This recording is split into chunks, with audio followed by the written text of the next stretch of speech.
नमस्कार, स्पोर्ट्स 9 में आप सभी का स्वागत है। मैं हूं शिवेंद्र, मेरे साथ है मेरी सहयोगी श्रद्धा और साथ ही साथ साल 2025 का पहला महीना भले ही बीत चुका है, लेकिन क्रिकेट के मैदान से जो धमाकेदार जीत आई है वो साल की शुरुआत में ही कहा जाएगा एक तरीके से आई है। और वो जो टेस्ट क्रिकेट से लगातार थोड़ी सी मायूसी वाली खबरें आ रही थी, फैंस के चेहरे बुझे हुए थे, प्लेयर्स भी परेशान थे, वो जो पूरा का पूरा माहौल था वो माहौल बदला है। भारतीय टीम ने 4-1 से धमाकेदार जीत दर्ज की है इंग्लैंड के खिलाफ। इस जीत पर बात करेंगे, इस जीत के सितारों पर बात करेंगे और साथ ही साथ आपको बताएंगे कि भारतीय टीम के कप्तान ने इस जीत पर क्या कहा। लेकिन सबसे पहले आपकी स्क्रीन पर खबर, किस तरह से शानदार अंदाज में 150 रन से T20 मैच जीत लिया भारतीय टीम ने मुंबई में। जितने रन एक टीम कई बार बनाती है उतना तो हार और जीत का अंतर रहा और इसके साथ ही साथ 4-1 से भारतीय टीम के खाते में जीत आई। 248 रन का लक्ष्य दिया था भारतीय टीम ने इंग्लैंड के बल्लेबाजों को। शुरुआत कुछ ओवर की बड़ी अच्छी की थी इंग्लिश बल्लेबाजों ने, लेकिन उसके बाद रनों का पहाड़, उसका दबाव काम आया और भारतीय गेंदबाजों ने एक के बाद एक शानदार तरीके से गेंदबाजी करते हुए इंग्लैंड की टीम को 100 रन के भीतर ही समेट दिया। तो दो चीजें होती हैं श्रद्धा, या दो बातें कही जाती हैं। एक कहा जाता है कि first impression is the last impression और दूसरा कहा जाता है अंत भला तो सब भला।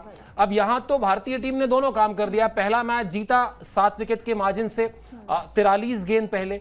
आखिरी मैच जीत लिया 150 रन के बड़े अंतर से। तो कुल मिला जुलाकर वो जो एक जीत इंग्लैंड के खाते में आई वो भी आप ये कह सकते हैं कि बस आ ही गई, वरना दबदबा पूरी सीरीज में through out the series Indian team का ही रहा। बिल्कुल इंडियन टीम का रहा। और जैसे कि हम लोग हमेशा ही कहते हैं कि T20 फॉर्मेट इकलौता वैसा फॉर्मेट बच गया है जिसपे हम लोग आंख बंद कर भरोसा कर सकते हैं। और कल वो दिखाया, जो हमारे यंगस्टर्स है, चाहे वो अभिषेक शर्मा हो गए, तिलक वर्मा हो गए, बहुत सारी गलतियां भी नजर आई, उन पे भी बात करेंगे। बट पहले अच्छी चीजों से शुरुआत करते हैं, यानी अभिषेक शर्मा की बल्लेबाजी, चाहे वो हमारे गेंदबाज, उनकी गेंदबाजी। ऑल इन ऑल इंग्लैंड जैसी मजबूत टीम के सामने अगर आप 150 रन से जीत रहे हैं तो एक बहुत बड़ी चीज है। भले ही आप कितना भी चीजें कह ले कि पाटा विकेट था, भले ही आप कितनी भी चीजें कह ले कि छोटी बाउंड्री थी, वानखेड़े का मैदान था, लेकिन फिर भी उस वानखेड़े के मैदान में इंग्लैंड की टीम कोलैप्स होती हुई नजर आई। और ये वही इंग्लैंड की टीम है जहां पर जिसके बहुत सारे खिलाड़ी IPL भी खेलते हैं, जो एशियन पिचेस से बहुत ही ज्यादा वाकिफ हैं,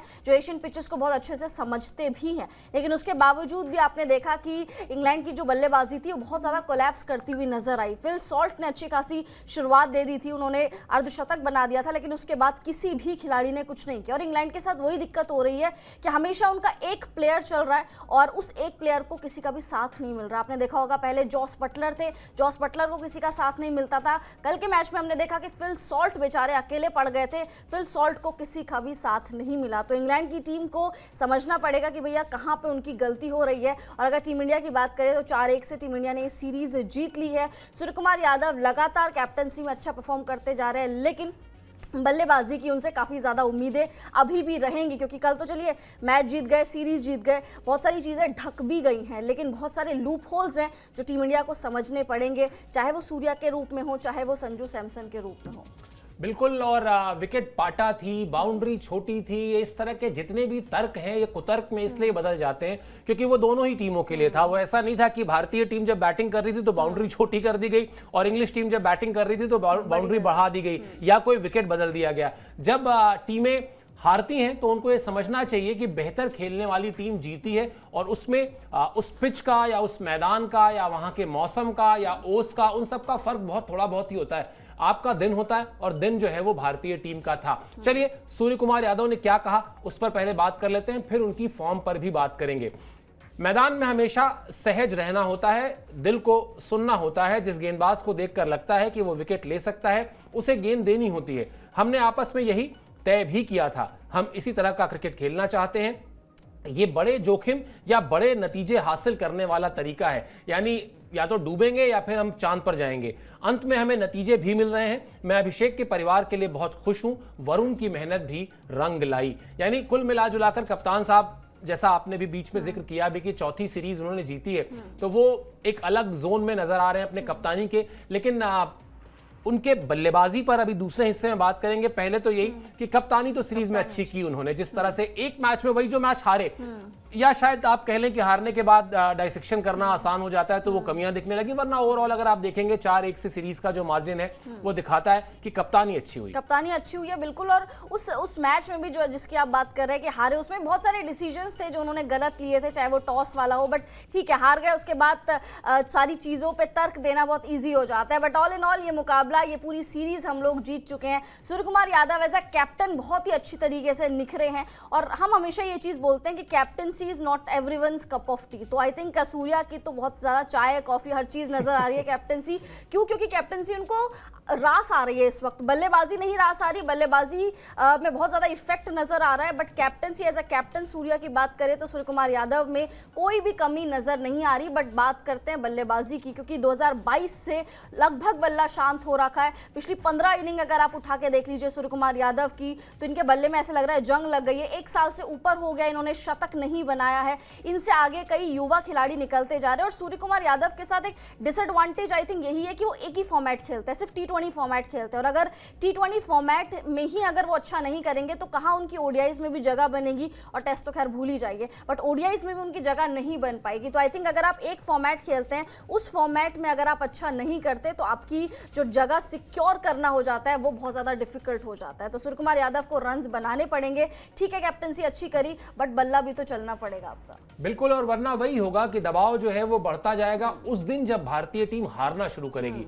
रन तो चाहिए ही होते हैं, मतलब आप कुछ कह लें, आप कितनी भी कप्तानी कर लें, आपको कप्तानी इसलिए नहीं सौंपी गई है कि आप कोई बॉर्न लीडर थे। कप्तानी आपको इसलिए मिली क्योंकि आपने बहुत शानदार बल्लेबाजी की, भारतीय टीम के सेलेक्टर्स का भरोसा जीता, भारतीय टीम के फैंस का भरोसा जीता, और उसके इनाम स्वरूप आपको कहा गया कि आप चूंकि बहुत अच्छी फॉर्म में हैं, आप एक ये एडिशनल रिस्पॉन्सिबिलिटी इसको भी उठाइए और हमारी टीम को जिताइए। अब अगर आप उस रिस्पॉन्सिबिलिटी को उठाने के चक्कर में अपना कोर काम नहीं करेंगे तो फिर वो दिक्कत आएगी। और अब वो जो समय है वो लंबा होता जा रहा है, क्योंकि एक अच्छा खासा समय बीत चुका है। उनको एक अदद शतक लगाए। अब चलिए, हो सकता है आप कहें कि नहीं साहब T20 में शतक कहाँ ही रोज लगते हैं, तो अर्धशतक लगाए भी अब लगभग 1 दर्जन पारियां हो चुकी हैं। बांग्लादेश के खिलाफ उन्होंने आखिरी बार अर्धशतक लगाया था, यानी किसी मजबूत टीम के खिलाफ वो भी नहीं लगा था। चलिए अब बात कर लेते हैं आपके अभिषेक शर्मा की, या पहले एक काम करते हैं, जोस बटलर का बयान दिखाते हैं आपको, क्योंकि वो सीरीज हारे तो वो क्या कह रहे हैं ये भी आपको दिखाते हैं। सीरीज में हार की हताशा है, हमने कुछ चीजें अच्छी की हैं और सुधार करना होगा।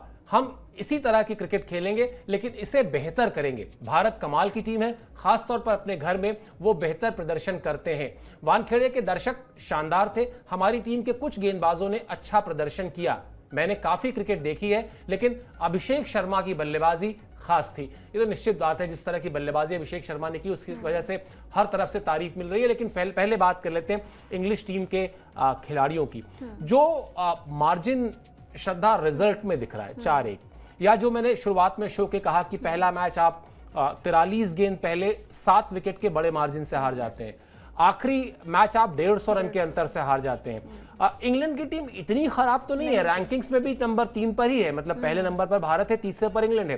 फिर जिस टीम में जोस बटलर हो और तमाम बड़े ऐसे खिलाड़ी हों जिनको इस फॉर्मेट में, खासतौर पे T20 फॉर्मेट में बड़े थ्रेट की तरह देखा जाता है, क्या गलती हो गई? क्या वो शुरुआत में जो 2 मैच हारे वो रिदम हाथ से निकल गया, या फिर कुछ खिलाड़ी ऐसे थे जो नहीं परफॉर्म कर पाए? कुछ 1-2 चीजें जो आपको नजर आई हो इंग्लिश टीम में जिसको पॉइंट आउट करना बहुत जरूरी है। आई थिंक मुझे लगता है कि शायद एक खिलाड़ी बहुत ही ज्यादा अकेला पड़ जा रहा है, चाहे वो जॉस बटलर हो, चाहे वो फिल सॉल्ट हो। कल के मैच में भी हमने देखा कि फिल सॉल्ट इकलौते ऐसे खिलाड़ी थे जो मार रहे थे, जो वानखेड़े की पिच का पूरा आनंद ले रहे थे, जो वानखेड़े की पिच का पूरा बेनिफिट उठा रहे थे। उसके अलावा कोई भी खिलाड़ी नहीं था। इनके पास बड़े बड़े नाम है, चाहे वो बेन डकेट की बात कर लीजिए, लिविंगस्टन की बात कर लीजिए, जो छक्के लगाने में बहुत ज्यादा माहिर है। कल आपने एक तरफ देखा कि अभिषेक शर्मा जहां बेहतरीन छक्के लगा रहे थे, 10 से 12 उन्होंने छक्के लगाए अपनी पारी में, वहीं दूसरी तरफ आपने ये भी देखा कि लिविंगस्टन के हाथ कुछ भी नहीं लगा। तो आई थिंक बड़े बड़े नाम जो है वो ऊंची दुकान फीके पकवान उस तरीके से बन के रह गए हैं, चाहे वो बेन डकेट हो, फिल सॉल्ट ने चलिए एक मैच में अच्छा किया,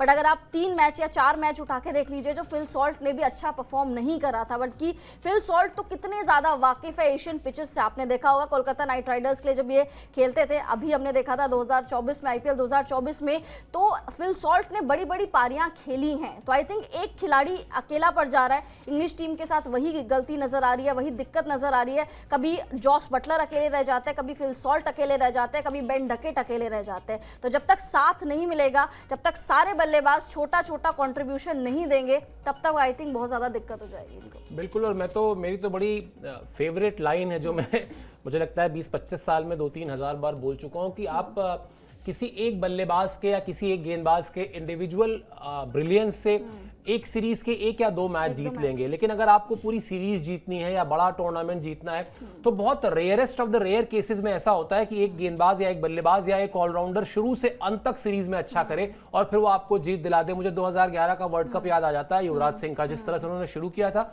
वैसे ही अंत किया था। वरना होता नहीं है, होता यही कि टीम गेम है, यहां पर आपको टीम की तरह खेलना होगा, टीम के हर खिलाड़ी को अपना अपना योगदान देना होगा। वरना अगर एक खिलाड़ी अपना मतलब खून पसीना सब कुछ बहा दे तो भी नतीजा नहीं निकलेगा, जैसा श्रद्धा भी अभी कह रही थी। चलिए, अब हर तरफ तारीफ हो रही है साहब अभिषेक शर्मा की, मतलब विरोधी टीम के कप्तान भी कह रहे हैं कि मैंने बहुत सारा क्रिकेट देखा है, लेकिन अभिषेक शर्मा की पारी बहुत खास थी। क्या पारी थी, पहले उस पारी का आपको अपडेट बताते हैं और उसके बाद फटाफट आपको यही बताएंगे कि उन्होंने कहा क्या है। 37 गेंद पर साहब उन्होंने शतक पूरा कर दिया। भारत की तरफ से यह दूसरा सबसे तेज शतक हो गया T20 फॉर्मेट का। 54 गेंद पर 135 रन की पारी खेली और उसके अलावा 17 गेंद पर उन्होंने अपना अर्धशतक पूरा कर लिया था और 2 विकेट भी झटक लिए। तो ये होता है कॉन्फिडेंस जो बैटिंग से बॉलिंग में जाता है और अच्छी बॉलिंग के बाद बैटिंग में आ जाता है कई बार। तो वो काम कल उनकी गेंदबाजी में भी दिखाई दिया, लेकिन बल्लेबाजी कमाल की श्रद्धा। और जिस तरह के शॉट्स उन्होंने खेले, जिस तरह से वो बल्लेबाजी कर रहे थे, मतलब लग ही नहीं रहा था कि उनके जहन में कहीं भी 1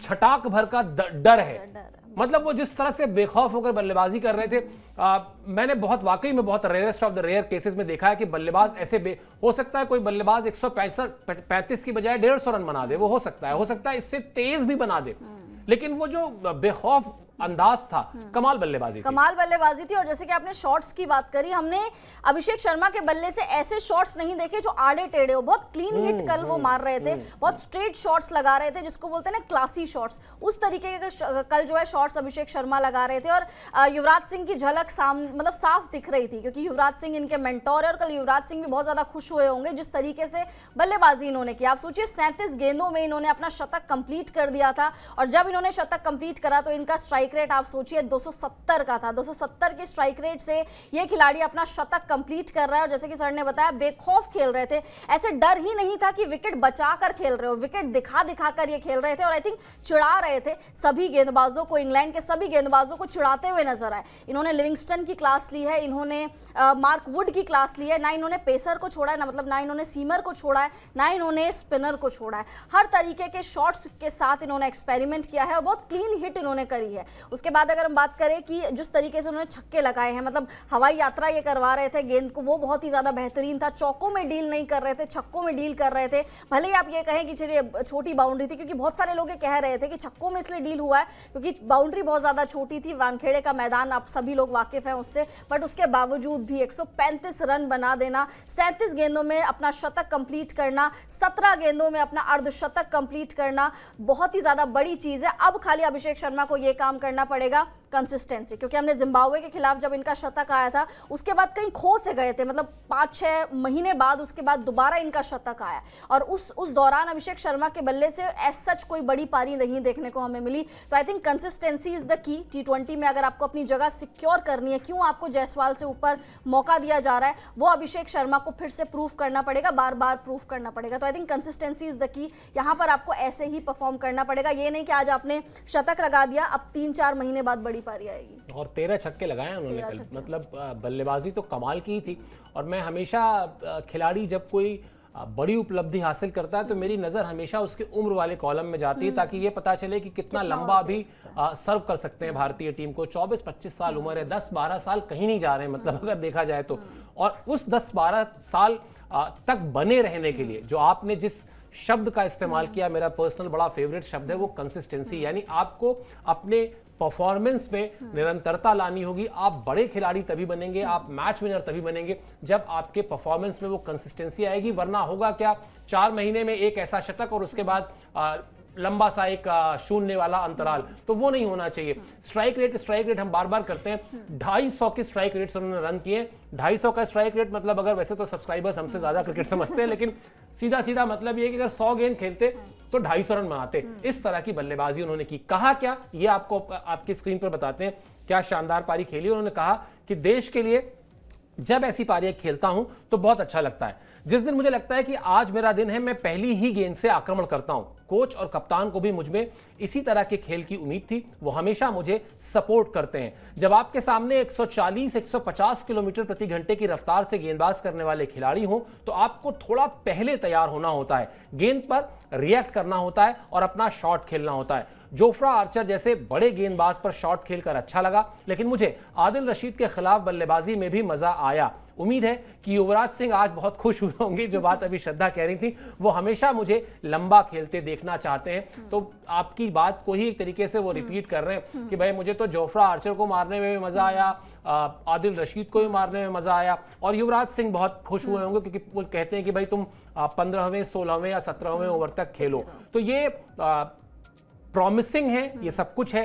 बड़े ही बेखौफ होकर खेलते हैं, ये भी बहुत है। लेकिन जो एक लाइन जिस पर हम बात कर रहे थे भी, कंसिस्टेंसी, उसके लिए जो उन्होंने कहा कि कोच और कप्तान का भरोसा, ये बड़ी अच्छी बात है। कई बार करियर के शुरुआत में खिलाड़ी थोड़ा सा डगमगाता रहता है। अगर आप उसके साथ उसका कैप्टन, उसका कोच खड़ा रहना, बोले तुम्हें चिंता करने की जरूरत नहीं, तुम ये 5 के 5 मैच खेल रहे हो, इसमें तुम्हारे ऊपर कहीं से कोई डाउट नहीं, तो कहीं ना कहीं कॉन्फिडेंस तो आता है कि चलो यार ठीक है, मेरी 1-2 पारी खराब जाएगी तो जाएगी, लेकिन जिस दिन मेरा बल्ला चलेगा, मैं अपनी टीम की जीत की गारंटी हूं। बिल्कुल जीत की गारंटी हूं। और आई थिंक एक वर्ड जैसे कि हम हमेशा इस्तेमाल कर रहे हैं इस पूरे लाइव सेशन के दौरान की कंसिस्टेंसी, उसी तरीके से आप कंसिस्टेंटली परफॉर्म करना पड़ेगा अभिषेक शर्मा को। और मैं इनका इंटरव्यू भी देख रही थी जिसमें कह रहे थे कि मैंने कोच से, यानी जब ये पंजाब से खेलते थे, हैदराबाद से खेलते थे, तो मैंने कोच से कहा था कि आप मुझे प्लीज ओपन करवा दीजिए, एक बार मुझे मौका दे दीजिए ओपन करने का, मैं ओपन कर सकता हूं। यानी पहले तो ओपन भी नहीं करते थे। तो आप सोचिए, इन्होंने ये जगह छीनी है अपनी, ओपन करा इन्होंने, और इस तरीके से ओपन करा कि there is no looking back. अब चाहे वो फ्रेंचाइजी क्रिकेट हो, चाहे वो अब इंडिया के लिए हो, अगर जायसवाल से ऊपर इनको मौका दिया जा रहा है, जायसवाल को थोड़ा सा अभी, जायसवाल या शुभमन गिल हो गए, उनको थोड़ा सा वेट करवाया जा रहा है, तो वो इसलिए करवाया जा रहा है क्योंकि कोच का बहुत ज्यादा भरोसा है या कप्तान का बहुत ज्यादा भरोसा है। और कप्तान की बैकिंग और कोच की बैकिंग से क्या हो जाता है, वो आप वरुण चक्रवर्ती और नीतीश रेड्डी के साथ देख सकते हैं कि कितना ज्यादा भरोसा उन पे है गौतम गंभीर का। तो आई थिंक अब एक चीज इनको संभालनी पड़ेगी, वो है कंसिस्टेंसी, समझनी पड़ेगी वो है कंसिस्टेंसी, कि अब 6 या 7 महीने नहीं लगनी चाहिए अगली बड़ी पारी आने के लिए, क्योंकि T20 में बहुत ही ज्यादा आपको फ्लेक्सिबल होना पड़ेगा और साथ साथ अपनी जगह को सिक्योर करके चलना पड़ेगा, क्योंकि यहाँ पर आपके सब्स्टिट्यूट बहुत ज्यादा मौजूद है, बेंच पे बहुत ज्यादा लोग बैठे हुए हैं जो आपसे बहुत ज्यादा शायद टैलेंटेड हो सकते हैं। तो आई थिंक कंसिस्टेंसी जब तक नहीं होगी तब तक अभिषेक शर्मा अपनी जगह सिक्योर नहीं कर पाएंगे, ऐसे ही परफॉर्म करना पड़ेगा। T20 में इसी तरीके की क्रिकेट हमें देखने में मजा भी आता है। ठीक है, एंकर रोल हमने इस सीरीज में देख लिया, तिलक वर्मा का वो एंकर रोल देख लिया, यहाँ पर ताबड़तोड़ बल्लेबाजी भी देख ली। तो ऑल इन ऑल इस सीरीज में हमने बहुत कुछ देख लिया। एक तरफ तिलक वर्मा थे जिन्होंने मैच्योर्ड पारी खेली थी, हमने देखा था, जिन्होंने एंकर रोल निभाया था, विराट कोहली वाली पारी खेली थी कि टिके रहे थे। वहीं दूसरी तरफ हमने अभिषेक शर्मा को भी देखा जो लगभग 250 के स्ट्राइक रेट से बल्लेबाजी कर रहा है, जो क्लीन हिट्स मार रहा है, जो पूरे ग्राउंड का इस्तेमाल कर रहा है। इनके ऊपर मतलब इन पे चाहे युवराज सिंह हो, चाहे वो सूर्य कुमार यादव हो, सबकी हमें छाप देखने को मिली है। बिल्कुल, और इसीलिए उनको एक लंबी रेस का घोड़ा अगर बनना है तो वो निरंतरता अपने अंदर समाहित करनी होगी, अपने अंदर डेवलप करनी होगी कि हर मैच में, देखिए आप हर मैच में 135 नहीं करेंगे, आप हर मैच में 17 गेंद पर 50 रन नहीं करेंगे, लेकिन आप हर मैच में वो भरोसा अपने कप्तान का जीत सकते हैं कि नहीं, अभिषेक है तो टेंशन लेने की बात नहीं, हमें अच्छी शुरुआत मिलेगी, 10 मैच में 7 मैच में हमको अच्छी शुरुआत मिलेगी, या 10 मैच में से 8 मैच में हमको अच्छी शुरुआत मिलेगी। यही भरोसा इंपॉर्टेंट भी होता है, और यही भरोसा किसी खिलाड़ी को इंटरनेशनल प्लेयर, फिर मैच विनर, फिर लेजेंड, अलग अलग फॉर्मेट की बात कर रहे हैं, ऐसे ही बनते हैं। सफर यहीं से शुरू होता है, ऐसे ही शुरू होता है, बस उसको सही रास्ते पर लेकर लगातार चलना होता है। चलिए, अभी आपने श्रद्धा वरुण चक्रवर्ती की बात की कि उनका कॉन्फिडेंस भी देखना चाहिए, उन्होंने भी कमाल की गेंदबाजी की है। उन्होंने कहा क्या, जरा उन पर भी आते हैं, क्योंकि उनका भी जो एक तरीके से टर्न हुआ है, पहले कुछ समय बाहर हुए बीच में, और उसके बाद फिर जब लौटे हैं तो लौटने के बाद कमाल की परफॉर्मेंस वरुण चक्रवर्ती ने भी की इस सीरीज में। मुझे इस बात की खुशी है कि फील्डिंग भी बेहतर हुई। फील्डिंग को लेकर टीम लगातार मेहनत कर रही है, जिसमें एक सुधार भी हुआ है। मैं भी फील्डिंग कोच के साथ काफी मेहनत कर रहा हूं। मैंने अच्छी गेंदबाजी की, लेकिन अब भी सुधार की गुंजाइश है। मेरे हाथ से कुछ खराब गेंदें भी निकली जो नहीं होना चाहिए था। सही समय पर सही गेंद फेंकना जरूरी होता है। मैं इसी दिशा में मेहनत कर रहा हूं। प्लेयर ऑफ द सीरीज का खिताब मेरे लिए खास है। अब वरुण चक्रवर्ती तो अपने आप को 10 में 10 देने को तैयार ही नहीं है। मतलब जिस मैच में वो 3 विकेट लेते हैं, प्लेयर ऑफ द मैच बनते हैं, उस मैच में शायद वो 10 में से 7 देते हैं अपने आप को। अभी भी कह रहे हैं कि भाई मैं जो है ना, कुछ खराब गेंदें तो मैंने फेंकी। अब इसके दो मायने, एक तो बहुत ज्यादा मॉडेस्ट हो रहे हैं कि नहीं, बहुत हम्बल रहे, ज्यादा है भाई, अच्छा चल रहा है समय तो क्यों ही थोड़ा बड़बोलापन करना। दूसरा ये भी है कि शायद वाकई वो अभी अपने परफेक्शन में, जैसे अश्विन की तरह आप समझ लीजिए कि अश्विन जैसे चाहते थे कि भाई अब वो हर एक गेंद ऐसी हो जिसपे विकेट मिले, हर ball, every ball should be a wicket taking delivery. तो कुछ उस तरह का वो प्लान कर रहे हैं। लेकिन हाँ, तारीफ जितनी की जाए उतनी कम है, इस अप्रोच की भी और परफॉर्मेंस की भी बिल्कुल। और वापसी करना, आप जब इतना ज्यादा आपको ट्रोलिंग मिल रही है, आपका जो पहले जब आए थे 21 के टाइम पे, 2021 के टाइम पे युजवेंद्र चहल को बैठाकर इनको मौका दिया गया था वर्ल्ड कप में, वहां पर कुछ कमाल नहीं कर पाए। उसके बाद वापसी करी टीम इंडिया में, फिर IPL 2024 में इनका सिक्का पूरा चमका, और अब तब से और अब तक there is no looking back. अब वरुण चक्रवर्ती टीम इंडिया के मिस्ट्री स्पिनर बन चुके हैं, क्योंकि अब तक हम कहते थे कि रविचंद्रन अश्विन है मिस्ट्री स्पिनर है, इनकी मिस्ट्री इस तरीके से होती है कि सामने वाला जो बल्लेबाज है वो पढ़ नहीं पाता। अब इनके साथ भी वैसा ही हो रहा है कि वरुण चक्रवर्ती अगर आएंगे तो विकेट लेकर ही जाएंगे, विकेट टेकिंग बल्लेबाज बन गए, गेंदबाज बन गए। आप सभी लोग जानते हैं कि अगर गेंदबाज का जो इकोनॉमी है वो मतलब ज्यादा रन अगर वो खर्च कर रहे हैं, ठीक है, अगर आप उसमें विकेट्स भी ले रहे हैं तो वो चीज बैलेंस हो जाती है, जैसे कि रवि बिश्नोई के साथ हो रही है। उनको विकेट नहीं मिल रहे, रन ज्यादा खर्च कर रहे हैं। लेकिन अगर हम चक्रवर्ती की बात करें, वरुण चक्रवर्ती की, तो इनके साथ बिल्कुल अपोजिट यहां पर हो रहा है। इकोनॉमी भी इनकी शानदार है, साथ साथ विकेट्स भी ले रहे हैं, रन भी कम खर्च कर रहे हैं। तो आई थिंक वरुण चक्रवर्ती आगे आने वाले टाइम में टीम इंडिया के एक स्पेशलिस्ट स्पिनर बन सकते हैं। और जिस तरीके से परफॉर्म कर रहे हैं, कंसिस्टेंटली परफॉर्म कर रहे हैं, उम्मीद करेंगे आगे वाली जो सीरीज, आने वाली जो सीरीज है, उसमें भी वरुण चक्रवर्ती का जलवा हमें इसी तरीके से देखने को मिले। बिल्कुल। और वरुण चक्रवर्ती की जो बात आप कह रही है ना, स्पिनर्स के लिए तो ये कहा ही जाता है कि उनके अंदर जिगरा होना चाहिए कि भैया मैं रन ले लो लेकिन विकेट लूंगा। और जब कुलचा की जिस जोड़ी पर हम अक्सर चर्चा करते हैं, कुलदीप यादव और युजवेंद्र चहल, वो जब जोड़ी भी बनी थी तो उस जोड़ी ने वर्ल्ड क्रिकेट में वो 1.5-2 साल तक यही काम भी किया था कि मिडिल ओवर्स में वो आते थे, 10 ओवर में 50 रन खा जाते थे, 60 रन खा जाते थे, लेकिन 3-4 विकेटें निकाल कर दे देते थे। कोई भी कप्तान लिमिटेड ओवर फॉर्मेट में बुरा नहीं मानेगा अगर एक स्पिनर मेरे ख्याल से 10 ओवर में 55 रन देकर, इवन 60 रन देकर, मैं तो कह रहा हूं 4 विकेट उसको निकाल कर दे देना। और जो मैच की संरचना होती है, उस संरचना के हिसाब से अगर आप बात करें, आप मिडिल ओवर्स में लेकर आते हैं स्पिनर्स को, तो वो विरोधी टीम के मिडिल ऑर्डर को ही खत्म करने का काम भी करता है। तो कुल मिला जुलाकर स्पिनर की भूमिका जिस तरह से, वैसे तो हर फॉर्मेट में बहुत इंपॉर्टेंट है, लेकिन लिमिटेड ओवर्स में होता यही कि आप रन से ज्यादा विकेट के लिए इस्तेमाल करना चाहते हैं अपने स्पिनर्स को, और वो काम वरुण चक्रवर्ती लगातार कर भी रहे। और जिस बुरे दौर की आप बात कर रही हैं, उसमें मुझे याद है मैं उस मैच को कवर भी कर रहा था, पाकिस्तान वाले जब वो उनको बहुत हाइप क्रिएट करके ले जाया गया था, और उसके बाद वहां पर पाकिस्तान से हम 10 विकेट से वो मैच हार गए थे। होता है कई बार करियर में आपके बड़ा एक जोर का झटका लगता है, उसके बाद आप चीजों को फिर से वापस बेसिक्स पर जाते हैं, वहां जाकर देखते हैं कि भाई आपको जो कामयाबी मिली थी, जिस कामयाबी की वजह से वो हाइप क्रिएट हुई, वो कामयाबी कैसे मिली थी, क्या करके मिली थी। और जब आप अपने बेसिक्स को ठीक कर लेते हैं तो फिर आप आकर इंटरनेशनल क्रिकेट में भी वही करते हैं जिस तरह से उन्होंने इस सीरीज में परफॉर्म किया है। मतलब बिल्कुल सही कहा आपने कि उनको बॉल,